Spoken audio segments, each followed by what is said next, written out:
బ్రహ్మాండంగా ఉంది. ఏంటంటారు? ఏదైనా కానీ చెప్పిన పథకాలన్నీ కూడా ఒక్కొక్కటి నెరవేరుస్తూనే ఉన్నాడు.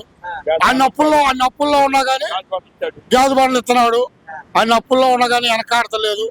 అప్పులు కానీ దాన్ని చూసుకుంటా వస్తున్నాడు. ఇవాళ రాజధాని ఉంది, ఇంకో 800 కోట్లు తీసుకొచ్చాడు. పైకి పోయి శుభ్రంగా జరుగుతున్నాయి అన్ని కూడా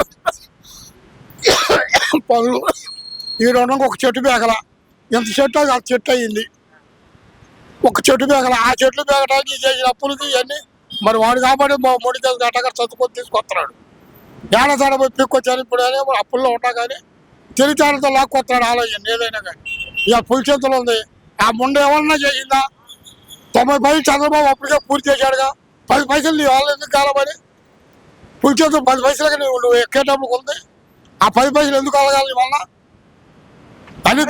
అమరావతి 3 రాజధానులు చేస్తా అన్నాడు కదా బాబా, ఏమైందంటారు? అసలు 3 రాజధానులు ఒకటి లేదు కనుక 3 ఎందుకు? ఒకదాని శుభ్రంగా చెయ్యి. ఇప్పుడు ఆ 3 దాడులు ఎందుకు? ముందు చేసుకుందాన్ని శుభ్రంగా పెట్టు. ఇంకెద్దరు తీసుకొచ్చి పెడతారంటే ముందు దానికి కూడలేదని ఏడుతుంది. ఈకైతే 3 రాజధానులు అంటే ఆడ నుంచి పెడతావు 3 రాజధానులు. ఆడ నుంచి పెడతావు 3 రాజధానులు. చివరి ఒక రాజధాని కూడా గతిలేదు. బాబా 5 సంవత్సరాల పరిపాలన చూశారు కదా. అసలు ఏ లేదు, అంత ముండతరం ఏదో తరంగా చేశాడు. ఆడు చేసిన పరిపాలన మొత్తం ఏదో తరమే. ఎంత దేవుడికి ఆ సజ్జ రాకెట్టాడు, పెద్దలు పెట్టాడు. ఆడ సలహాదారు అంట, ఆడు చెప్పాలి.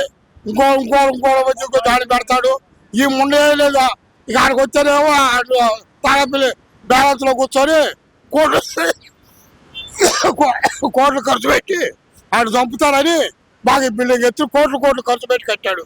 దేనికి అంత అవసరమా నీకు? అసలు ఎవరు ఎప్పుడు వచ్చాడు